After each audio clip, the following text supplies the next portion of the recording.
Jorge, la última vez que conversamos era en momentos en que Macri había resultado ganador en todo el país y me dijiste, lo veo con serios problemas.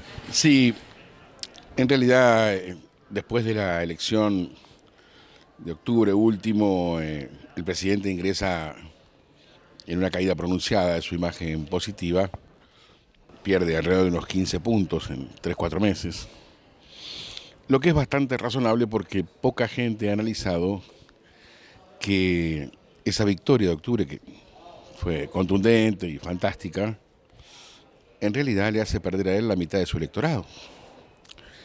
La mitad del electorado Macri era un electorado anti-Cristina, no pro-Macri. Quiere decir, esa victoria que sepulta a Cristina definitivamente, da por terminado el contrato con esa parte de la sociedad. Macri le cumple a ese electorado la promesa de terminar con Cristina en esa elección. Con lo cual, ese universo de aproximadamente la mitad de los votos que obtuvo Macri, un poquito más del 40%, que apoyaba a Macri solo para terminar con Cristina, no estaba de acuerdo con la línea ideológica, no tenía acuerdo absoluto, como la otra mitad que es macrista, decía en ese momento, si para echar a Cristina tenés que aumentar la luz, aumentala, si para echar a Cristina tenés que aumentar el gas, aumentalo. Ahora, Cristina está afuera y seguimos aumentando la luz, seguimos aumentando el gas, con lo cual esa parte del electorado que lo apoyó contundentemente en octubre último y también en la elección presidencial anterior, ahora le toma una distancia, digamos, lo ve desde otro lugar. Es cierto que el presidente acredita ante ese 20% haberles cumplido el contrato. Es decir, hay una promesa de Macri de terminar con Cristina que él le entrega como contrato cumplido a ese 20%, tan cierto como que ese 20% tenía una relación con él que no tiene que ver con su línea ideológica, ni con la línea, ni con la forma, ni con los métodos de reforma que pretende para la Argentina, sino que lo que pretendía de él era que terminara con un ciclo político determinado. Entonces la pregunta es, ¿esa contundente victoria de Macri sirvió para fortalecerlo o sirvió para debilitarlo? Bueno, yo creo que sirvió para las dos cosas.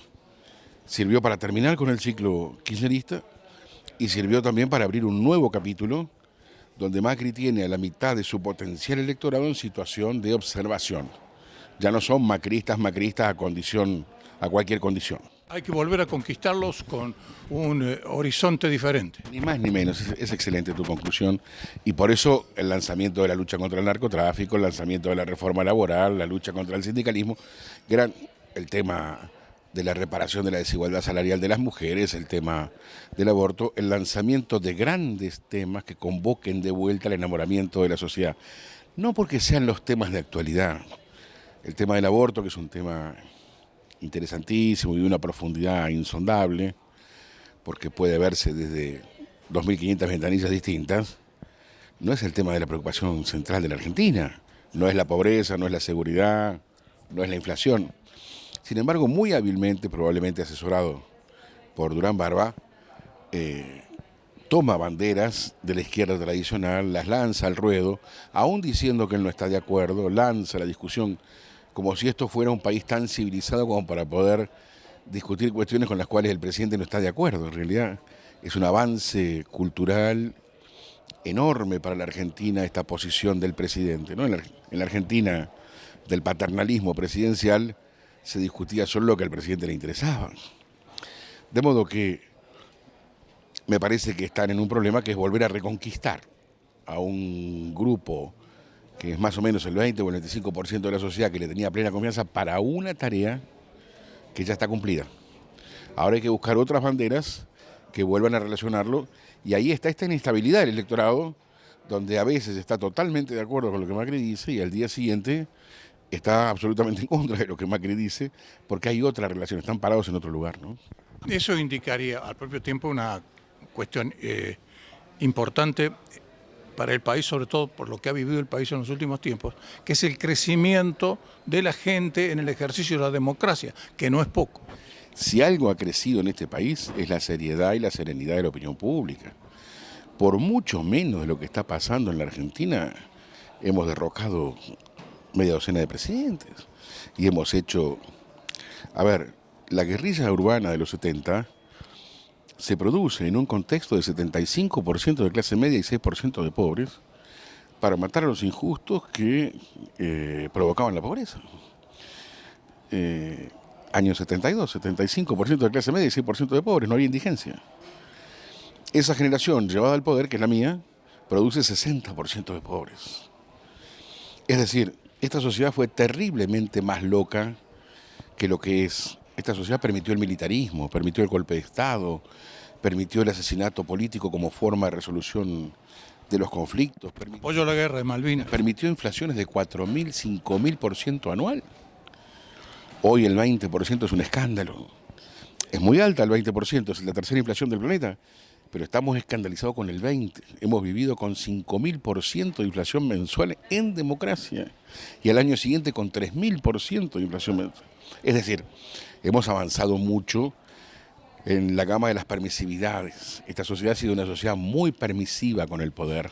Por eso hemos llegado a donde llegamos, ¿no? Se le ha permitido al poder todo tipo de locura, todo tipo de delirio.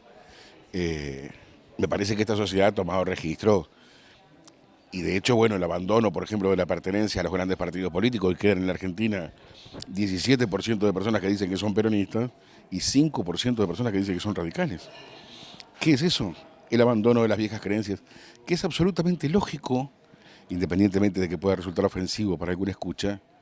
¿Para qué va a creer la gente en partidos políticos que produjeron 60% de pobres? Es decir, si la lucidez de los dos principales partidos políticos de la Argentina produjo 60% de pobres y no puede evitar el 40% que tenemos hoy, no son útiles a esta sociedad. De hecho, hoy entre los dos partidos suman 22% de las pertenencias políticas. El resto de la sociedad argentina se manifiesta independiente o apolítico, ¿no? Por eso se ha venido apuntando, es un fenómeno no novedoso, sino que ya estaba larvado, después se manifestó como tal y por eso, entre otras cosas, gana Macri, porque gana con el apoyo de los independientes. Ahora, dentro de todo esto está esta intentona de los diferentes sectores del peronismo de unirse, porque ya sabes, lo sabes vos como observador político, estamos en permanente campaña electoral. Y entonces ahora se reúnen Gioja, se reúne Agustín Rossi, se reúnen representantes de la Cámpora, es decir, esta melange en la cual se ha convertido el peronismo. ¿Cómo ves eso? Lo veo como eso, como una aquelarre, como... Digamos, lo que está tratando de sobrevivir es la misma dirigencia que construyó esta situación. La situación de la Argentina es el resultado de la lucidez de la dirigencia de mi generación. Esa generación tiene una cantidad importante de representantes que no se dan cuenta de que son los responsables y los culpables de lo que pasó ahora, que es su lucidez la que produjo esta situación. E insisten, ¿no? Grandes responsables del desastre de la Argentina comentan la Argentina como si nadie hubiera sido el que produjo este desastre, ¿no? Bueno, me parece que la sociedad también tiene una respuesta para eso, digamos, que la vamos a ver en las novedades electorales del mañana, ¿no? Ahora, dentro de este panorama, mencionaste recién un asunto que es crucial para el país, que es la reforma laboral. Y allí es donde están esos mismos viejos dirigentes que se oponen a cualquier cosa. Cuando dijiste reform, ya te quieren voltear. Es decir, ¿qué posibilidad tiene cierta de avanzar una reforma laboral en serio? Primero, me parece que hoy estuve todo el día reunido con Emilio Echegorri, que es quizá el exponente más claro de lo que escucho respecto a la reforma laboral en la Argentina. Sin reforma laboral, la Argentina no tiene salida. Si no constituimos un sistema laboral por el cual el trabajador no tenga miedo de ser trabajador y el empresario no tenga miedo de contratar, hoy el bloqueo está ahí, digamos, nadie contrata a nadie porque sabemos cuáles son las consecuencias de contratar a una persona y cuáles son los riesgos directos e indirectos de contratar a una persona. Por eso la mitad de la economía se expresa en negro. Si tenemos que volver a rediscutirnos ahora, no tengo ninguna esperanza de que los hombres que han construido esta realidad sean los lúcidos que discutan y encuentren la solución de los temas del mañana, digamos, ¿no? Y no se quieren correr, es decir, en la medida en que la sociedad no termine de desplazar a los responsables del resultado de la Argentina de hoy, vamos a estar discutiendo las cosas del año 45, qué es lo que está pasando, digamos. Sí, lamentablemente esto es así. Una última pregunta, porque esta indudablemente siempre sale y la hemos tratado varias veces. Cristina está rodeada judicialmente, pero en varios flancos, es decir, prácticamente no tiene dónde escapar, pero se sigue dudando si realmente va a quedar en algún momento detenida. Yo no tengo la... Un amigo mío decía en el barrio donde yo vivía que el poder no escupe para arriba. No, no tengo la bola de cristal, pero yo si tuviera que apostar, apostaría que no. Me parece que el miedo de Cristina es más que vaya alguno de sus hijos detenido o preso que ella misma, digamos. El poder político sabe mucho sobre Cristina, pero Cristina también sabe mucho sobre el poder político. Es difícil pensar que el poder político va a jugar para que efectivamente esté entre rejas, digamos, porque ahí se armaría una guerra de verdades que no sé a quién le convendría que no fuera la población. Para la población sería extraordinario enterarse de cómo ocurrieron las cosas y qué tanto está implicado cada uno en lo que ha sucedido. Pero el poder no es tonto, ¿no? A grado tal que hay algunos empresarios que han caído, ¿no? Es decir, y gordos, es decir, como en Lascurain. Digamos, no hemos llegado a 60% de pobres. Repito la cifra porque hay que empobrecer al 60% de un país.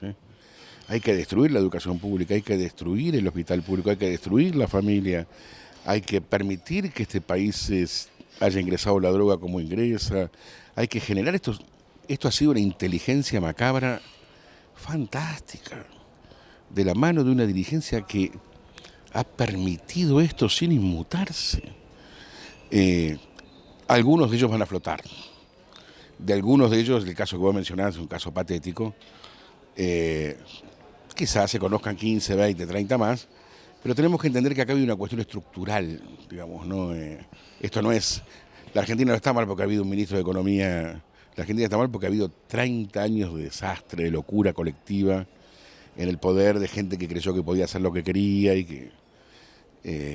yo siempre recuerdo que este es mi país, acá viven mis hijos, acá viven mis nietos, pero somos el 0,04% de la población mundial y el 0,04% del comercio internacional.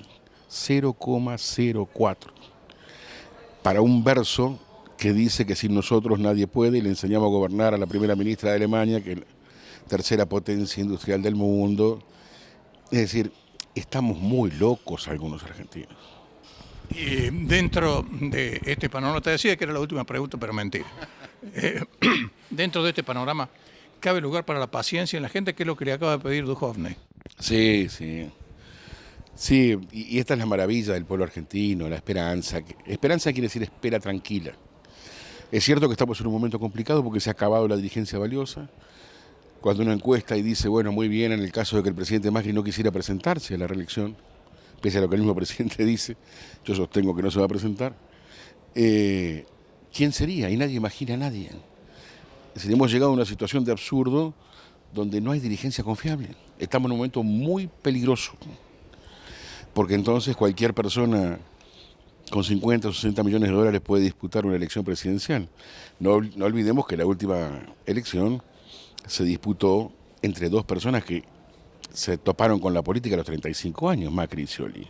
Ninguno de ellos fue a la universidad a discutir política, ni fue un militante, ni leyó a Marx, ni a Weber, ni a Proudhon, digamos, ¿no? No hubo políticos en la elección presidencial última. El riesgo que veo es el vacío de dirigencia. Cuando uno pregunta quién podría ser gobernador, si la señora gobernadora tuviera que proyectarse a la fórmula presidencial, alguno de los términos de la fórmula presidencial, nadie imagina un segundo nombre. Bueno, estamos en peligro porque ahí hay una gran oportunidad para el narcotráfico, que es el que tiene el dinero para... Entonces, yo creo que los partidos políticos tienen que darse cuenta de que hay un vacío de dirigencia valiosa, que tienen que presentar a sus mejores cuadros. Sin embargo, el PRO está en cerrar la fórmula, en garantizar que la fórmula presidencial va a ser esta, que garantizar que la de la gobernación... Es decir, están cerrando el juego político. Y los otros partidos, lo que vemos en las encuestas es que tienen una dirigencia para ofrecer, que a excepción hecha del gobernador de Salta, que crece milimétricamente mes a mes, no avanza, digamos. Aún la decepción que hay en este momento en la Argentina con el gobierno no alcanza para construir una nueva expectativa, no alcanza para generar un emergente político que pueda sustituir la decepción.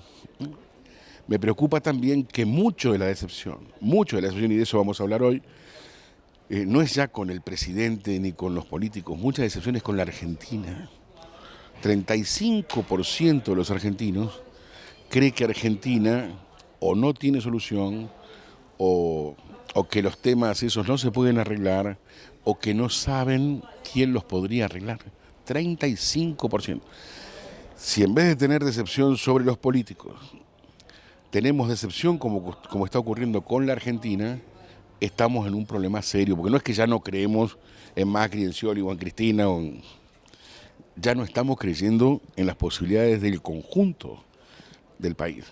Ese es un momento muy peligroso que yo lo comparo con la Alemania nazi, con la irrupción de un demente que nos puede llevar a cualquier lugar, y entonces convoco y le digo a los políticos, aún incomodándolos: señores, presenten sus mejores cuadros, volvamos a relacionar gente valiosa con la sociedad, digámosle a la gente que hay centenares, decenas de municipios en Argentina que están excelentemente administrados, que hay dirigentes valiosos, que hay dirigentes queridos por su gente, que hay municipios donde se administra decentemente.